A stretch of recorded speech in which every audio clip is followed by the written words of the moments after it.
Today on Study Ball, we're going to take a look at Josh Allen. And I know I don't always have the same opinion of quarterback play that a lot of other people have. A lot of people will look at stats. A lot of people will look at interceptions and dictate a quarterback's play based on those stats. I don't like to do it that way. That's why I watch the tape to try to decipher how well a quarterback is playing. Everybody looked back at the first game against the Jets, saw those two questionable decisions that led to interceptions, and said Josh Allen played terrible.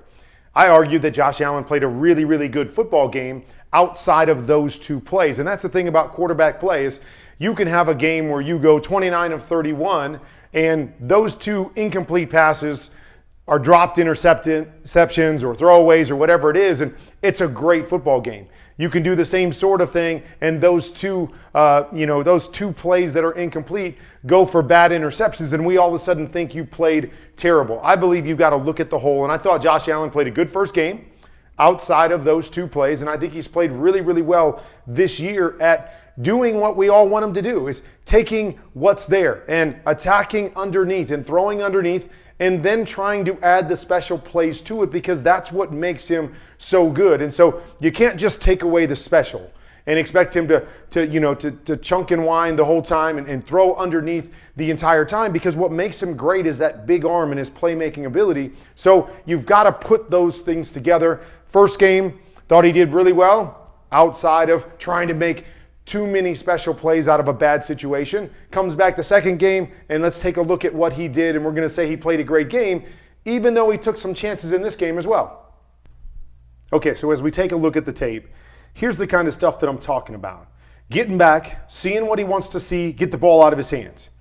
Okay, so he's got a concept here to the left-hand side where we're going to run a hitch route here and a seam, and then our check down is going to come over here.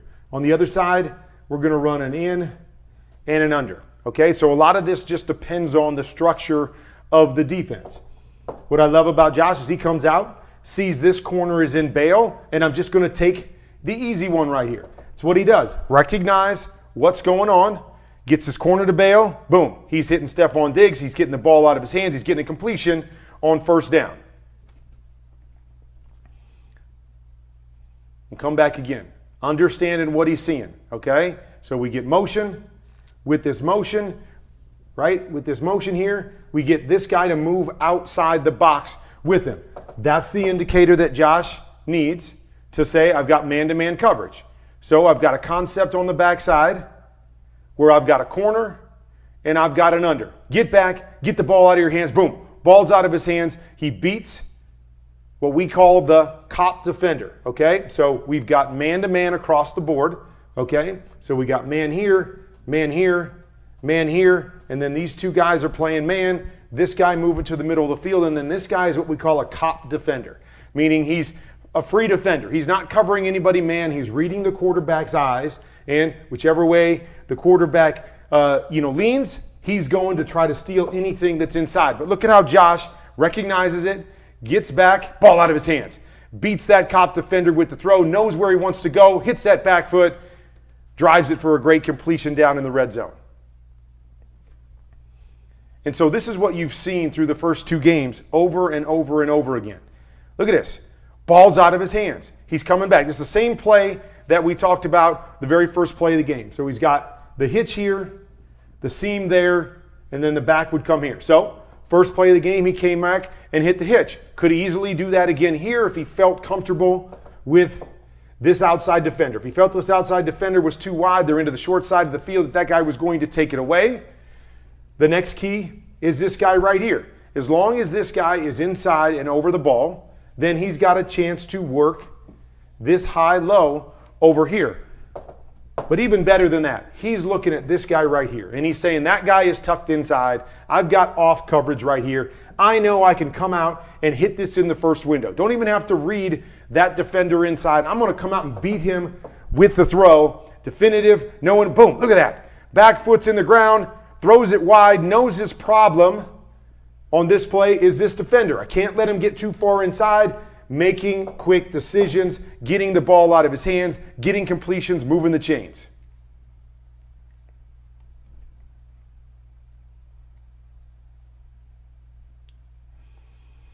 Okay, don't know if he knew he had a free play here, or if he knew they jumped or not.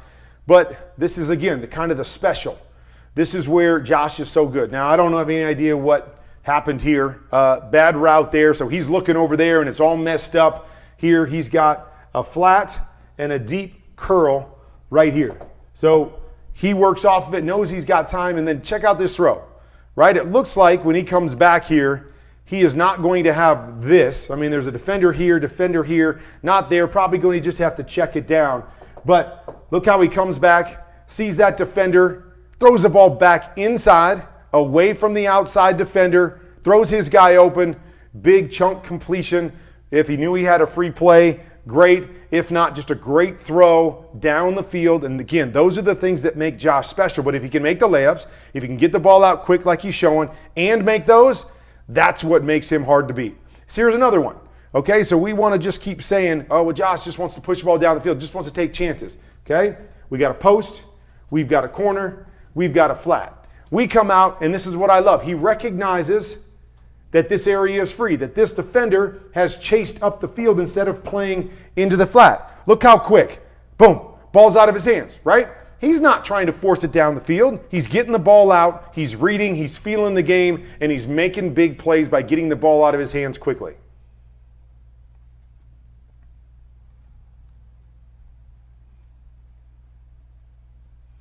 Love this one. Okay, so this one here looks like they've got a go on the backside with Stefon Diggs. Okay, so they're going to run up here. They're going to run a go route. Going to try to get him one-on-one. Here's what Josh comes back. See his eyes right here.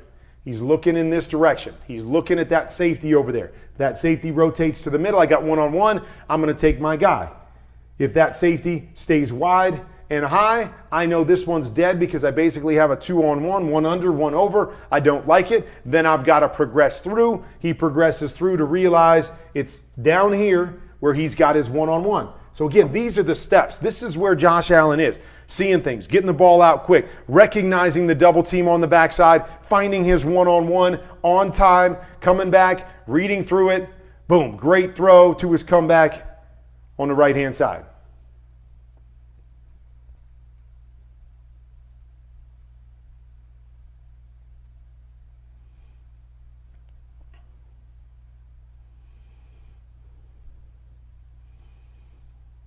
Okay, coming off the play action.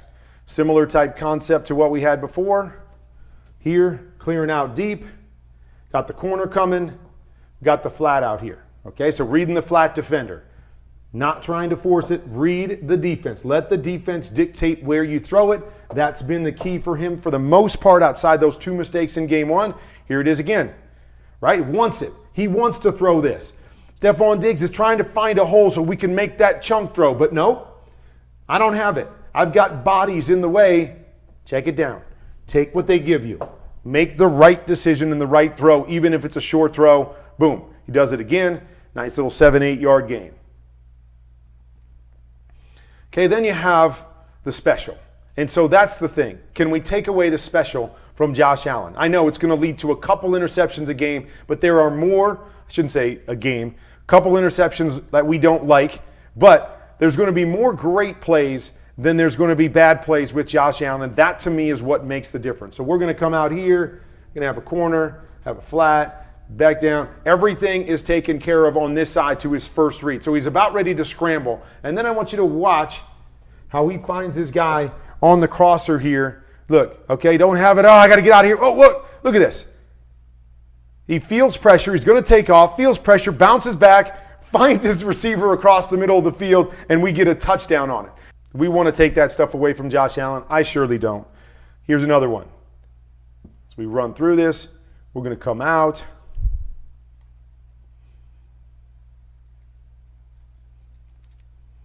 Okay, so looking over here, nothing really happening to this side, nothing going on. I'm going to make a play. I'm going to get out of here. Okay, what do we say? What do we tell quarterbacks all the time? Don't throw it late back across your body to the middle of the field. Bodies, bodies, bodies, bodies, bodies, all kinds of bodies here. Don't do it. That's where you get in trouble, Josh. Well, that's also where I make special plays. Look at this. Turning back to the inside, doing the no-no, boom, touchdown this week. It's hard to take this stuff away because he makes so many of these plays, even though there are going to be some that don't work out in his favor. Okay, here's another one.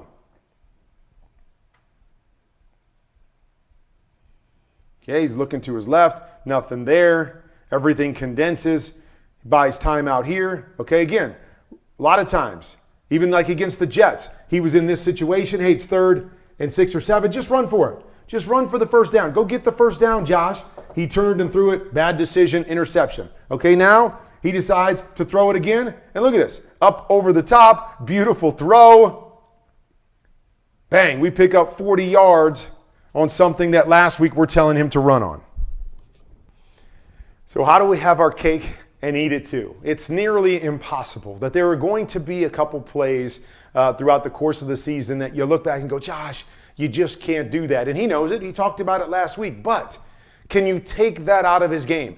Yes, he's playing better football to me. He's seeing things. He's getting the ball out of his hands. He's taking what the defense has given him for the most part. And then once he gets out of there and goes and gets creative, it's like we got to take the good with the bad. And there is obviously more good than there is bad with Josh Allen. So we'd love for it to be perfect. Oh, only make the plays that you know you're going to make. Don't make the plays where you're going to make mistakes. Well, I think he's playing really, really good football. Yes, we want to avoid those decisions that turn against them. But I was a guy, I say it all the time, I threw a lot of interceptions. I threw a lot of interceptions because I was always going to take a chance and put pressure on the defense, knowing that, yes, if I threw an interception, I was going to come back and make 3 more plays to make up for that interception. That, to me, is how Josh Allen is playing, and that's, to me, what makes Josh Allen special. I'm not going to mess with him. Go be you, Josh. Take what the defense has given you like you've been doing all year long. Make us some special plays, and when you make a mistake, you got to go make up for it.